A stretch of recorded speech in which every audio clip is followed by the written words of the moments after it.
전 제가 가장 쓸데없는 짓이라고 생각을 해요. 네. 가장 중요한 건 상세 페이지는 대충 만들어도 판매가 된다는 거예요. 어떻게 찍어도 대충 찍어도 판매가 되는 거고, 잘 만든 상세 페이지나 이런 거 아닐까요?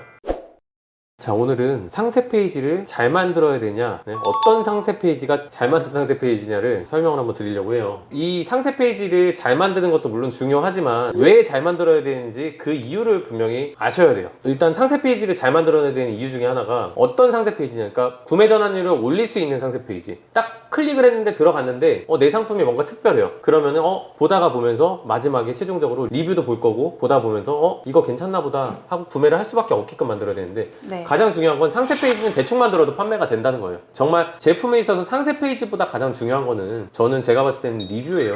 리뷰랑 구매 수, 이 두 가지가 더 중요하지만, 그 상품을 클릭하고 들어오는 고객이라도 잡기 위해서는 상세 페이지가 다른 판매자들보다는 조금 더 그럴싸하게 돼 있으면 훨씬 더 좋겠죠. 자, 그래서 오늘은 저는 어떤 식으로 상세 페이지를 만드는지 직접 보여드리도록 하겠습니다. 우선은 첫 번째로 제가 판매하고 있는 상품 중에서 일단 핫팩이라는 게 있어요. 다 똑같이 판매를 해요. 제가 지난 영상에도 여러 번 말을 했지만 1등부터 6등에 누가 있느냐에 따라서 다 손으로 흔드는 핫팩을 판매를 한다고 하면은, 저는 붙이는 핫팩이에요. 예를 들면 그럼 붙이는 핫팩이 6등 안에만 있으면 내게 판매가 될 확률이 높겠죠. 그쵸? 근데 그걸 떠나서 상세 페이지에 있어서 내 상품이 뭔가 특별하다라는 거를 좀 인지를 시켜주면 더 좋아요. 그래서 저 같은 경우에는 혹시 라돈이라고 아세요? 네. 그 침대 매트릭스에서 방사능 물질처럼 그런 유해 물질이 많이 나와서 뉴스에서 이슈가 된 적이 있어요. 그러다 보니까 소비자분들이 방사능 물질이 침대에서 자고 있는데 내 몸이 안 좋아지거나 이럴 수 있으니까 되게 막 걱정이 많았거든요. 그래서 그때부터 이제 유행을 했던 게 라돈 검사거든요. 네. 이 라돈 검사를 예를 들면 내가 판매하고 있는 핫팩의 1등부터 6등은 다 라돈 검사를 안 했어요. 저는 라돈 검사를 비용을 주고 했어요. 비용이 많이 드는 것도 아니에요. 네. 10몇만 원이면 하거든요. 그 10몇만 원을 주고 라돈 검사를 했어. 불검출이 나왔어요. 그럼 네. 저는 어떻게 하겠어요? 상세 페이지 시작에다가 우리 거는 라돈 검사를 해서 라돈이 불검출이 됐다라는 거를 상세 페이지 도입 부분이든 중간이든 넣어주면은 소비자가 구매를 하는 데 있어서 구매 전환율이 더 올라가겠죠. 이런 안전성 검사라고 있어요. 유해물질 기준 검사라는 게 있는데, 이런 검사를 하고 나서 상세 페이지에 이런 식으로 검사 받을 수 있는 건 다 받고 내 상품은 특별하다라는 걸 보여줬을 때 어떤 사람들이 제 상품을 더 구매할 확률이 올라가냐, 저같이 아이를 키우는 부모의 입장에서는 라돈이 불검출됐다? 안전성 검사를 1번, 2번, 3번 이렇게 했는데 전부 다 합격에다가 유해물질이 나오지 않았다, 검증 완료가 됐다라는 게 상세 페이지 내용에 있으면은 아무래도 조금 더 안심이 되지 않을까요? 제가 상품을 구매하는 데 있어서 우리 아이가 사용하는 거니까 이런 라돈이 불검출됐다는 것 자체가 어떻게 보면 큰 메리트가 아닐까 싶어요. 근데 다른 판매자들은 라돈 검사를 안 했잖아요. 네. 그렇죠? 다른 판매자들도 라돈 검사를 했다라고 해도 똑같이 불검출이 될 확률이 높아요. 네. 근데 나만 특별하게 했다 보니까 내 것만 왠지 제품이 조금 더 차별성 있는 상품이 돼 보이잖아요. 네. 그렇죠? 상세 페이지 이제 시작 부분에 어떤 부분을 좀 강조를 해서 해야 되냐면요. 제가 예전에 팔았던 상품으로 예를 한번 들어볼게요. 혹시 마르티넬리 사과주스라고 아세요? 네. 커피숍이나 이런 데 가면은 애플 사과주스라고 병으로 된 게 있거든요. 네. 판매를 하는데, 이게 제가 예전에 코스트코 구매 대행을 할 때 실제로 제가 생각하는 소싱 기준에 있어서 남들이 하기 어려운 거, 이런 게 돈이 된다고 생각을 해요. 자, 마르티넬리 사과주스를 그 당시에는 판매하는 판매자들이 많지가 않았어요. 왠지 아세요? 유리병이. 맞아요. 보내는 족족 다 깨져서 와. 이게 무슨 한 10개에서 한 3개는 깨지더라고요, 초반에. 제가 어떤 식으로 했냐면요. 그 뽁뽁이를 갖고 에어캡을 엄청 둘둘둘둘 감싸갖고 해서 박스에 또 담아갖고 보내요. 네. 진짜 저는 포장에다가 진짜 신경을 많이 써서 해서 보냈거든요. 근데 안 깨져야 되는데 깨져서 오는 거예요, 또. 다 작살이 나서 오는 거예요.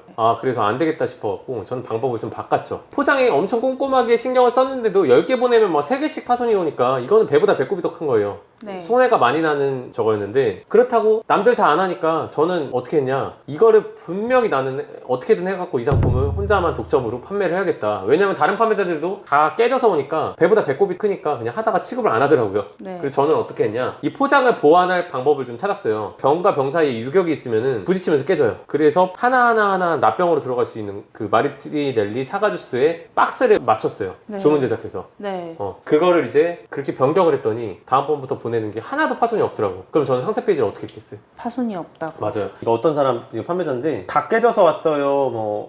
24개 중에 1개 깨졌는데 그냥 교환하기 귀찮아서 그냥 먹을게요 하는데 별점 1점이에요. 네. 후기가 안 좋아진단 말이에요. 그래서 소비자들이 선택을 하는 데 있어서 깨져서 오는구나, 걸른다는 거죠. 그렇기 때문에 저는 시작 부분에 있어서 저희 상품은 포장 사진 찍어놓고 스티로폼 박스에 이렇게 하나하나 진짜 완벽하게 포장이 돼서 오기 때문에 절대 깨지지 않습니다 라는 걸 강조를 해서 그 상세 페이지를 만들었다는 거죠. 구매 전환율이 올라갈 수 있다라는 거죠. 잘 만든 상세 페이지나 이런 거 아닐까요? 그럼 대표님 상세 페이지에 뭐 사은품을 준다거나 아니면은 포인트 리워드를 준다거나 하는 건 효과가 많은가요? 뭐 이거 물건 구매하시면은 쿠폰을 주겠다라던가 적립금은 얼마 주겠다 뭐 이런 거 말씀하시는 거죠? 네. 사실 전 제가 가장 쓸데없는 짓이라고 생각을 해요. 제가 이 소니 레코더를 사는 데 있어 예를 들어서 누가 뭐 5,000원 쿠폰을 준대요. 그게 이것 때문에 살까? 5,000원 준다고 해서? 아니라는 거죠. 네. 사실상 구매 전환율이 올라가는 데 있어서 크게 영향을 미치지 않다 보니까 저는 뭘 준다라는 그런 거에 있어서는 굳이 상세 페이지 시작 도입 부분에 넣거나 그러진 않아요. 그러면 리뷰 쓰면 뭐 300원 주고 이런 것도 아예 소용이 없나요? 그거는 정말 꼭 하셔야 되는 거고요. 포토 리뷰냐 텍스트 리뷰냐에 따라서 저는 최대로 지원을 해줘요. 맥스로.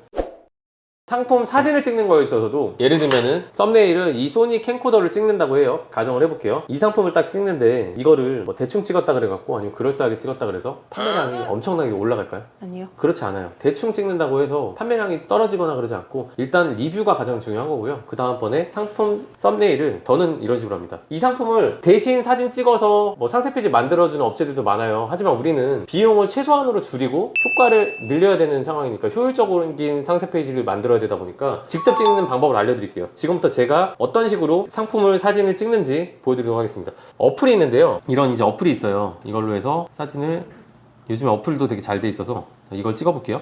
자, 대충 찍어볼게요. 자, 스캔 줌 됐죠? 자, 자르기를 누르고 이거 없애주세요. 완료를 누르면은 이렇게 됐어요. 자, 그리고 저는 뭐 화이트로 할 거야. 화이트로 해도 되고 아니면 좀 색상을 좀 넣어도 돼요.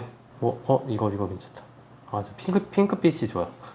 네. 자, 이렇게 되면은 완성이죠. 완전 자, 그럴듯하네요. 그럴듯하게 찍히죠. 네. 이 윗부분이 좀 살짝 삑사리가 나긴 했는데 이거는 그냥 제가 손을 안 하고 그냥 이렇게 내려놓고 찍었으면은 훨씬 더 잘 나왔을 거예요. 자, 이 상품을 예를 들어서 한번 볼게요. 네이버에다가 소니 레코더라고 치면은 자, 보세요. 이걸로 이렇게 했을 때랑 이게 지금 썸네일로 들어갔다고 쳐볼게요. 지금 이렇게 했다고 그래서 안 팔릴까? 아니요. 지금 방금 대충 그냥 뭐 5초도 안 걸렸어요. 전혀 관계가 없다는 거예요. 어차피 이 소니 레코더는 브랜딩이 된 상품이잖아요. 어차피 제가 광고를 하는 게 아니라 이 소니라는 회사에서 이미 브랜딩을 했기 때문에 이 상품에 있어서 동일 상품이 많아요. 어떻게 찍어도 대충 찍어도 판매가 되는 거고 사실상 가장 중요한 건 리뷰라는 거죠. 네. 리뷰가 얼마만큼 있고 없고에 따라서 판매량이 바뀌는 거예요. 네. 그냥 이런 박스로 한번 예를 들어 이거를 판매를 한다는 가정하에 이거의 상세 페이지를 만들 거예요. 자, 박스 사진을 한번 찍어 볼게요.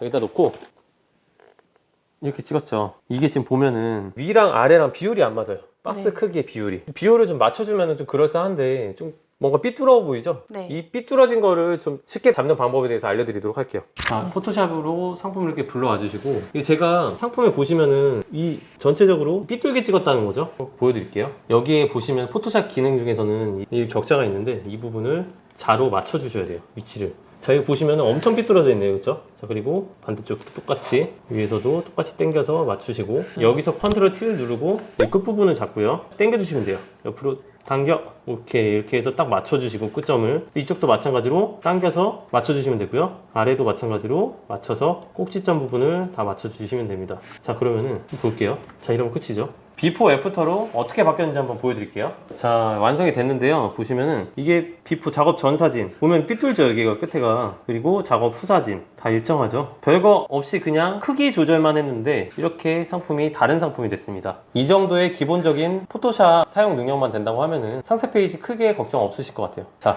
지금부터는 이제 직접 해보시는 걸 추천드립니다. 자, 오늘은 어떤 상세 페이지를 만들어야 되는지 여러분들한테 보여드렸는데 저는 이런 식으로 해요. 저는 업체에다가 절대 돈 주고 맡기지 않고 상세 페이지 대충 만듭니다. 신경 안 씁니다. 자, 상세 페이지가 중요한 게 아니라 우리는 온라인에서 어떻게 이 상품을 판매를 해야 되는지가 더 중요하다고 생각이 들어요. 그래서 앞으로의 또 영상에 있어서 어떻게 상품을 리뷰를 작성을 하고 어떻게 이 상품이 판매가 되는 상품으로 만드는지 영상으로 올리도록 하겠습니다. 자, 시청해주셔서 감사합니다.